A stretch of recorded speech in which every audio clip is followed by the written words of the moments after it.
तरंग की बात करें तो फ्रेंड्स, ये तरंग पर वीडियो मैंने बनाई है।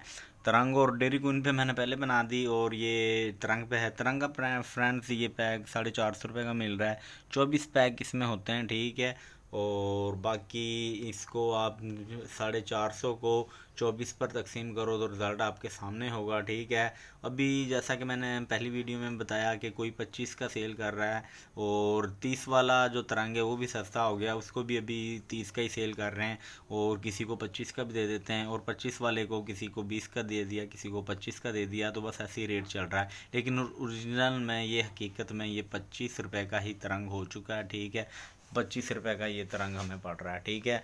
तो बाकी मेरा काम है आप लोगों को इन्फॉर्मेशन देना। चीज़ आप लोगों ने कहाँ से लेनी है, कैसे रियायत लेनी है, वो आप लोगों की मर्ज़ी है, ठीक है। तो वीडियो पसंद आए तो इसको लाइक और शेयर ज़रूर करें लें, और हमारे चैनल को भी सब्सक्राइब कर लें। उसके साथ जो बेल का आइकन है इसको लाजमी क्लिक करें, ताकि मैं जैसे ही कोई न्यू अपडेट दूँ तो उसका नोटिफिकेशन आप लोगों को मिल जाए।